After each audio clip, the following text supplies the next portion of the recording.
Priatelia, Slováci, Slovenky, zdravím všetkých, zdravím publikum, zdravím vás do Nitry a zdravím všetkých tých, ktorí toto budú pozerať zo záznamu. Skúsim prečítať pariadko, čo som zosmolil na dnes. Je to teda od LGBTI až ku digitálnej mene, ale je to viac tém zakomponovaných do seba, zdanlivo so sebou absolútne nesúvisiacich a to je presne to, čo majitelia týchto agent chcú. Takto. Nazval by som to fenomény ako prepisovanie histórie, Black Lives Matter, LGBT a subverzia. Ku téme subverzia, čiže ovládnutie národov bez jediného výstrelu, matrix, v ktorom žijeme a život v konštantnej lži. A tieto veky si bude naša generácia pamätať kvôli tej najvýraznejšej charakterovej črte, ktorú teraz zažívame, a to je prepisovanie histórie priamo pred našimi očami na dennej báze. Prepisovanie histórie je fenomén a dôležitý jav, pretože ním vlastne začala svetovláda globalistov zhruba pred 200 rokmi.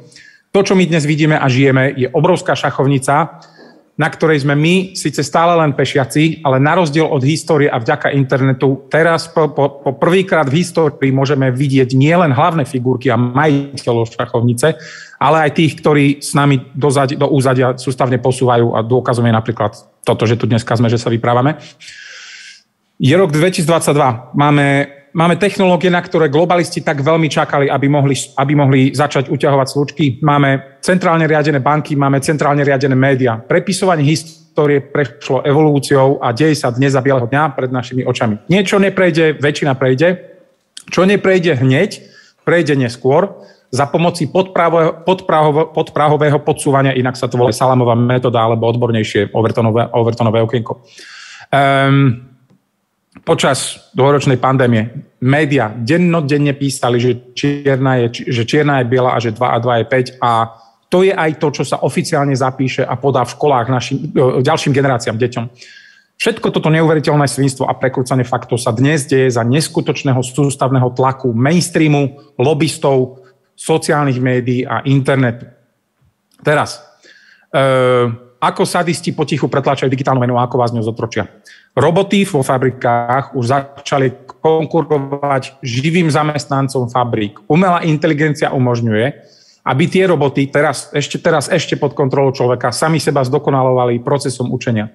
Vďaka tomu milióny ľudí stráti prácu a tak aj príjem. Je to dlhšia storka. Aby prežili, zavedí sa tzv. Nepodmienečný príjem vyplácaný v digitálnej mene, ktorá z princípu blockchainu nebude inflačná. Dôvod, ktorý vám uvedú, bude, že takto si ušetríme úradníkov a chceme šetriť elektrikov, lebo sme si všimli, že zrazu začína byť niekoľkonásobne drahšia. Bankovkami sa navyše šíria zlé vírusy, pretože ľudia chytajú bankovky 10 000-krát denne. Mali sme tu COVID a ďalší nechceme. Čiže ak zrušíme hotovosť, čiže fyzické bankovky, pomôžeme tým zastaviť vírusy v budúcnosti, pretože ak nebudeme mať hotovosť, znížime riziko nákazy vírusom. Tomu celému procesu, ako výsledok tohto celého procesu veľmi náhodne a vhodne bude príchod digitálnej meny. Málo toto celé sa už globálne testovalo a niekoľkí z nás, hlavne tu v Anglicku, to už veľmi radi prijali, len nám to bolo predstavené v kombinácii s pozitívnou podvedomou asociáciou. Čiže čokoľvek to bolo, ľudia to prijali pozitívne. Základné psychologické triky. Testovali nepodmienečný príjem v bezhotovostnom styku tak, že niektorým z nás, alebo aj vás na Slovensku, poslali finančné reparácie. Prečo? Lebo bol lockdown. To nie sú náhodičky. Na prevádzku umelej inteligencie je potrebná predovšetkým energia a tá sa použije radšej na tento účel ako na zásobovanie nepotrebných parazitov, ktorí ju potrebujú na čítanie denníku N alebo sledovanie paneláku. Tých ale treba zničiť a tak mať viac energie pre umelú inteligenciu. Teraz, samozrejme, ktokoľvek spolupracuje na vývine, na dokonaní agendy 2030, na konci nebude odmenený. Teraz, títo ľudia pôjdu na odpis. Okrem klasických, ešte stále pomerne mäkkých vražedných metód, ako sú vakcíny, ako niečo, čo som pozeral napríklad, o čom sa jednalo v Davose otvorene pred 6 mesiacmi. Kapsula teraz. Vidíme sa? Vypadli sme.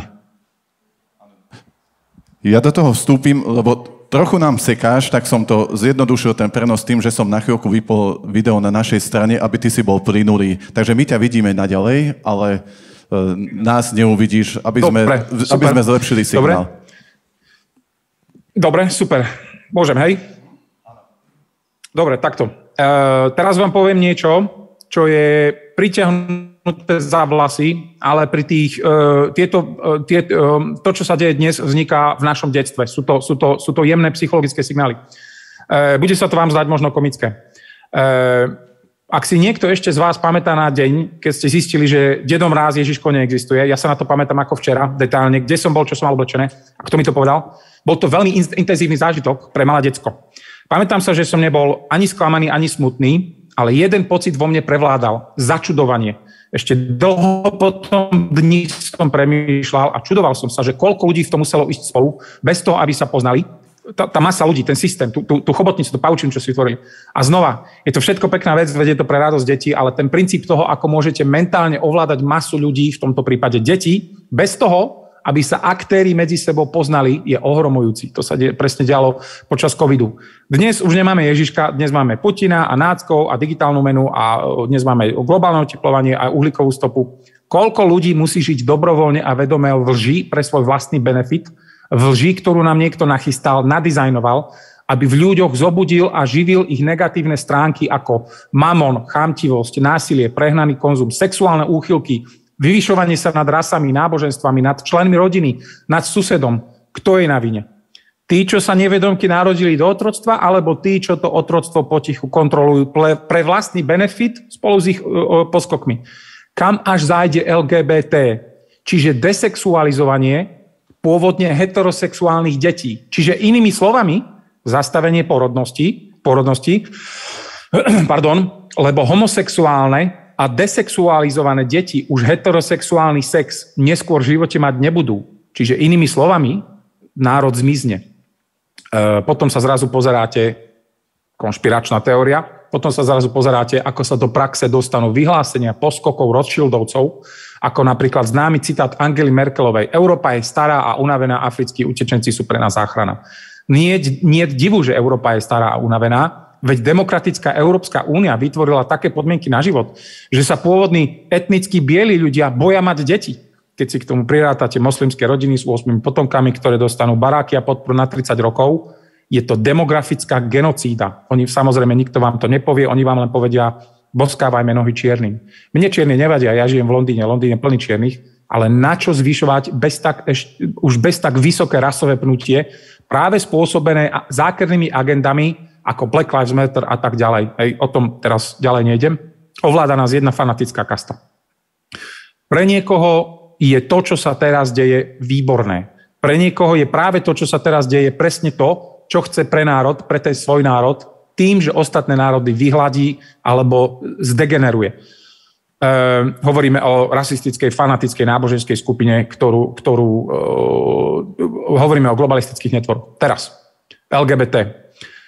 V prvom rade, môj názor, môj subjektívny názor. Všetci sa tvária, že tu niečo vzniklo, že tu niečo narastlo. Nič. Jediné, čo sa stalo, je agenda, ktorá trvá a jej hlavný faktor je ten, že trvá a je tu s nami a existuje. Nikto nevie, odkiaľ prišla. Žiadna LGBT komunita neexistuje. Vždy tu boli. Môžem? Áno, super, áno. Žiadna LGBT komunita neexistuje. Vždy tu boli, rodia sa medzi ľudí. Inými slovami, by sme boli veľmi technickí, ľudia s neheterosexuálnou sexualitou. Keď si niekto povie, že chce mať 70 pohlaví a 70 sexuality, nech si ich má. Bavíme sa o tom, že niekto, kto zaviedol tú agendu, vyselektoval a vysegregoval všetkých neheterosexuálnych ľudí a dáva im kredit, dáva im svoje vlajky a pochody. Dáva im špeciálne privilégia, ktoré zase zvyšujú, podobne ako Black Lives Matter zvyšuje rasové pnutie, oni zvyšujú nie sexuálne pnutie, ale sociálne pnutie, to nazvime. Aby som bol úplne presný. Dnešná mládež na Slovensku, aj tu v Anglicku, na Slovensku, začína byť zmagorená. Na vysvetlenie na Slovensku, na presadenie LGBT agendy je na Slovensku obzvlášť dobrá doba, pretože paradoxne vďaka tragédii na Zámockej, ktorú ja vôbec nepopieram ani nezosmiešňujem, LGBT zažíva na Slovensku veľký boom. Teraz, LGBT pochody. Ak chce niekto pochody, nech si ich platí z vlastného, nie zo štátnych. Ja neberiem zo štátnej kasy peniaze a neprevávam sa na ulici s tabulou, som hrdý biely heterosexuál, pretože už by po mne šla naka, ako po mne aj ide. Prečo by som sa mal ja, biely heterosexuál, premovať po ulici? Som špeciálny? Nie som špeciálny. Som obyčajný človek, ktorý sa narodil tak, ako sa narodil. Ani LGBT nie je špeciálne. A keď už sa promenádujú po námestiach, tak tí z vás, to je pre LGBT, tí z vás, čo si myslia, že zbytok sveta je zvedavý na vaše pohlavné orgány, aspoň si ich zakryte a dajte si na seba niečo viac než spodné prádlo alebo kožené masky psov, inak spôsobujete ľuďom dávenie a deťom šok. Netlačte LGBT deťom. Ak nemôžu deti a mladiství do veku 15 a 18 rokov mať sex, voliť vo voľbách, šoferovať auto, piť alkohol, užívať drogy, pozerať porno, legálne pracovať, tak presne z tých istých dôvodov nech im LGBT agenda nenúti zmenu pohlavia, zvrátené hry v škôlke so sexuálnym podtónom, kde nutia chlapčekov a dievčatka vymieňať si oblečenie. LGBT škrieka o zrovnoprávnenosti. Čiara v živote, v praktickom živote, čiara medzi zrovnoprávnením a zvýhodňovaním je veľmi tenká. LGBT nemôže mať žiadne výhody a žiadne špeciálne požiadavky, lebo keby ich malo, okamžite diskriminuje väčšinu tých heterosexuálnych ľudí. Keď príjmete, toto sa už deje u nás v Anglicku, už sa to začína diať na tomto leveli. Znova, salamisti, Overtonové. Keď príjmete do práce vyššie percento LGBT osôb, aby ste splnili nejaké kvóty, lebo vám to kážu smernice z Bruselu, keď príjmete do práce niekoho na základe sexuality, náboženstva či farby kože, tak ste práve diskriminovali celý zvyšok vašeho pracovného tímu. LGBT, skutočná tvár.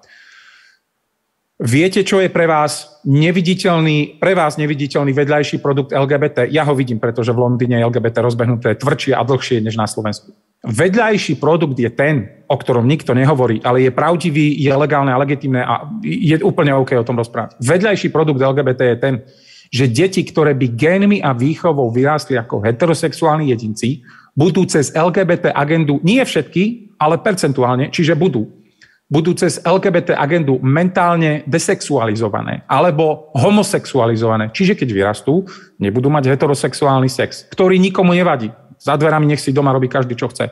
Ale čo je produktom akéhokoľvek heterosexuálneho sexu?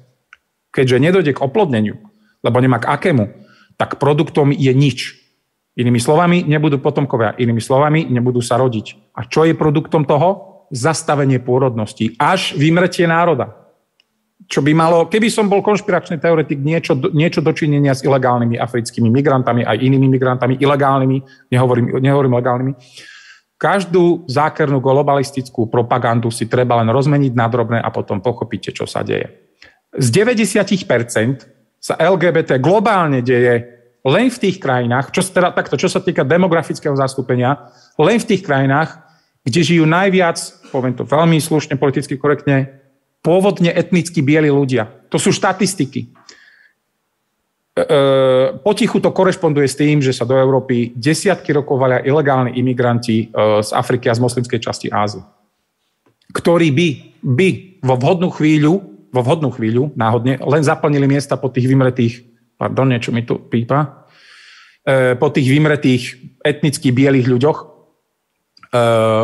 LGBT komunita nepotrebuje žiadnu akceptáciu, to sú za vlasy priťahnuté nezmysly. Slovensko je vlastne voči LGBT oveľa tolerantnejšie, to myslím úplne vážne, než okolité krajiny. LGBT jedinci majú početné zastúpenie v slovenskom parlamente. Slováci sú vlastne tak tolerantní, že už dávno bez reptania akceptovali bisexuálov, homosexuálov a transsexuálov vo verejnom živote a dokonca aj v spomínanom parlamente. Nejdem ich tu menovať, ale hovorím, je to prierez celým sociálnym politickým spektrom a ďalší dôkaz je ten, že predtým, než nejaká LGBT agenda na Slovensku bola 5-6 rokov dozadu, tí ľudia medzi nami naďalej žili. Mám ešte čas? 3 minúty. Výborne. Priatelia, niečo k tej digitálnej mene. Zajdite do akékoľvek pobočky Tatra banky a uvidíte veľkú obrazovku s reklamou, kde si keď si založíte digitálny účet, ktorý bude kontrolovať uhlíkovú stopu vašich nákupov, lebo ľudia na Slovensku nemajú čo do úst a banky vám chcú merať uhlíkovú stopu. keď si založíte účet, keď si založíte digitálny účet Tatra banke, ktorý bude kontrolovať uhlíkovú stopu vašich nákupov, banka vás odmení až 300 eurami. Už zase je tam tá malá, nenápadná subliminálna správa, ktorá má tzv. Pozitívnu podvedomú asociáciu. Inými slovami, znie to na prvý dojem krásne a ľudsky. Nemáte tušenie, ako takáto malá myšlienka môže byť neskôr strategickou súčasťou vašeho zotročenia. Pamätáte si ešte, ako vlády ľuďom dávali peniaze za to, že si vezmú vakcínu? Igor Matovič a jeho očkovacia lotéria. Totálny nezmysel. Hej? Priviesť na svetlo Božie niečo, kde budete odmeňovaní za poslušnosť. To je tá najhlbšia idea. To ale nebol nápad Igora Matoviča. Na čo platiť ľuďom? Keby bol COVID tak nebezpečný, existoval by čierny trh s vakcínami, a nie s COVID pasmi, ale to už je trošku za nami. Teraz. Uhlíková stopa a digitálna mena sa stretávajú v banke, tým vás len subliminálne, čiže podprahovo učia na nový princíp digitálneho otroctva. Toto sa bude zase Overtonovým okienkom tlačiť, až dojdeme do poslednej fázy, kde budeme všetci nastavení, a to je vlastne úplný koniec agendy 2030 nového svetového poriadku, kde vám budú oni, globalisti, tí, čo budú skutoční majitelia digitálnej meny, určovať, čo si môžete kúpiť, kedy a za koľko. Vyhovoria sa na infláciu, aby vyrovnali trh, aby akože vyliečili ekonomiku. Zase vieme, z čoho je to inflácia, ako bola zase umelo privedená. Majú na to dobrý dôvod, hej, konflikt na Ukrajine. Ale tá posledná fáza je, aby vám oni určovali, bude to z 90% pozitívna vec, aby vám globalisti, skutočne majitelia vaše digitálne meny určovali, čoho si môžete kedy kúpiť a na aký účel, ktoré peniaze z vašej výplaty môžete minúť cez víkend, cez pracovný týždeň, pretože digitálna mena bude kontrolovateľná a vtedy príde ten najväčší podraz, to najväčšie svinstvo. Keď budú existovať jedinci ako ja alebo vy, tak samozrejme, vy ste dávno v záznamoch a v kartotékach a povedia vám po jednom a nebudete sa musieť sťažovať nikam. Lebo ste digitálnu menu prijali, pretože teraz sedíme a nič nerobíme. Oni vám povedia, prepáčte, zistili sme, že ste šli na červenú, alebo ste sa na Facebooku, na sociálnom médiu vyjadrili tak a onak a nie je to v súlade s našimi normami komunity. Čo normy komunity urobili, čo spôsobili v spoločnosti bitky medzi kolegami, rozhádané rodiny, spomeniem Ľuboša Blahu, jeho vypnutý facebookový účet, spomeniem cenzoring mňa, to je dekáda pretlačenia nejakej idei, keď nebudete v digitálnom svete, keď budete vyprávať niečo, čo sa im nepáči, bloknú vás. Posledná myšlienka, Dani, čas pomaly vypršal. To je všetko vlastne odo mňa. Ale to bola posledná veta. Ďakujem. Tak dámy a páni, to bol Dani Kollár. Veľmi pekne ďakujeme za jeho príspevok. No a ďalšieho rečníka, ten sa dostaví až o 4:00 hodine, takže pána... Opatrujte sa. Áno, ďakujeme pekne. Pozdravujeme. Ďakujeme. Ďakujem. Môžete pozdraviť ešte raz, nech vás teraz asi aj vidí. Ďakujem.